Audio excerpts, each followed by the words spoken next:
चलिए आज हम पहला टॉपिक क्या पढ़ेंगे, यानी कि आज का हमारा प्रोजेक्ट नंबर कितना होगा? प्रोजेक्ट नंबर होगा 11।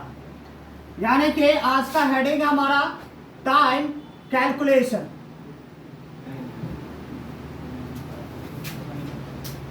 Time calculation. ये जितना भी डाटा बनेगा आपका, देखिएगा डेली अटेंडेंस रिपोर्ट हो, अगर आपका अटेंडेंस देखा जाता है, अटेंडेंस रिपोर्ट हो, या आपको इन और आउट टाइम रिपोर्ट हो,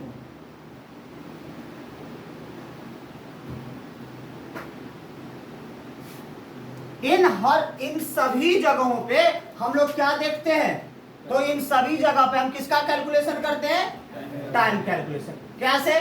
तो सिंपल सा फंडा ये याद रखना है, मान के चलो एक कंपनी में जितने भी एम्प्लॉय काम करते हैं वो सारा का सारा एम्प्लॉय क्या करेगा? तो जब वो आता है तो टाइम लिखा जाता है ना, ये बंदा कितने बजे आया? 7:26 पे।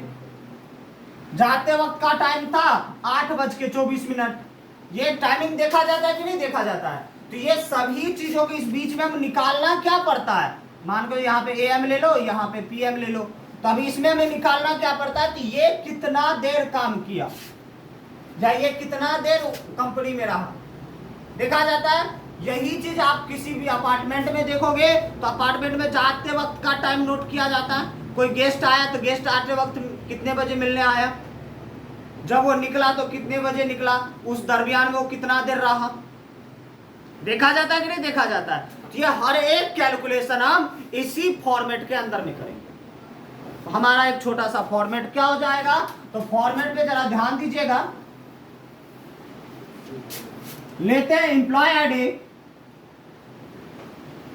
Employ ID, employ name, employ name के बाद यहां पे आ जाएगा इन टाइम, इन टाइम, और यहां पे हम ले लेते हैं आउट टाइम। पहला क्या आ गया? इन टाइम, और दूसरा आ गया हमारा आउट टाइम, और लास्ट में जो निकालेंगे क्या इसमें? तो निकालेंगे हम लोग वर्कड आवर,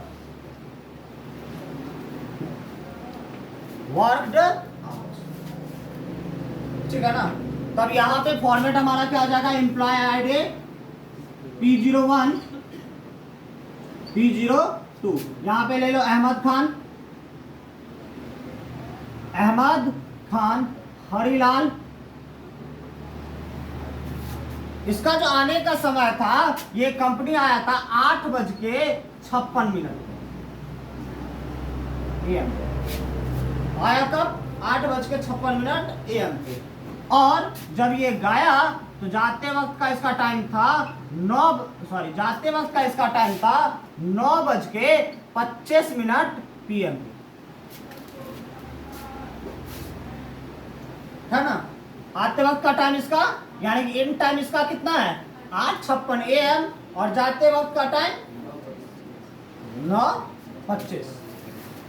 सेम प्रोसेस ये आया था 9:14 में, और जब ये गया तो ये ओवर टाइम सब लगा के ये गया सुबह 4 बजे 4:16 AM पे,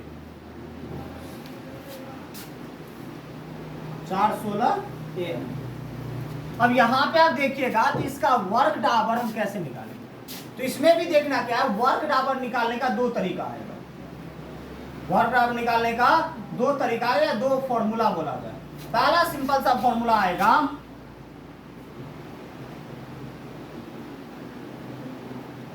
वर्क आवर निकालने का पहला सिंपल फॉर्मूला है equal to out time minus in time. पहला फॉर्मूला क्या कहलाएगा? Out time minus in time. समझ में आया? और दूसरा जो इसका फॉर्मूला आएगा या, और तब एक काम करते हैं, इसमें थोड़ा सा कंडीशन लगा देते हैं। कंडीशन ये लगाएंगे, अब बोला क्या जाएगा, अगर मान के चलिए आपका आउट टाइम मतलब क्या हो, इन टाइम से अगर छोटा हो गया तब क्या करिए? जनरली घटाया किस में जाता है? बड़े में से ना छोटा में।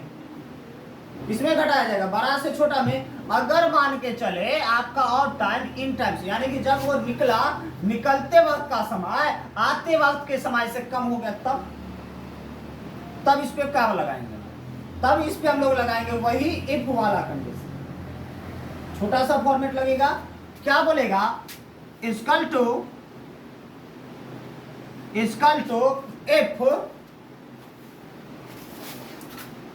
If bracket open, if bracket open, और यहां पे क्या बोल दिया गया, out time greater than in time. मतलब आपका अगर आउट टाइम इन टाइम से क्या हो, ज्यादा हो। ग्रेटर देन का मतलब ज्यादा ना, अगर इन टाइम से क्या हुआ, ज्यादा हुआ, तो यहां पे क्या लगेगा, कॉमा, यहां पे हो जाएगा out time minus in time, out time minus in time. आ गया ना। अगर हमारा आउट टाइम इन टाइम से ज्यादा हुआ तो क्या होगा, out time minus in time. अगर नहीं हुआ तो एक निगेटिव में भी आता है, तो जब निगेटिव के लिए हम लोग क्या करेंगे, अगर नहीं आया तो उस परिस्थिति में हम लोग क्या करेंगे, तो यहां पे एक जोड़ देंगे, 1 plus out time minus in time, bracket 1 plus out time minus in time. अंडा क्लियर है। चलो फटाफट में उतारेंगे सभी।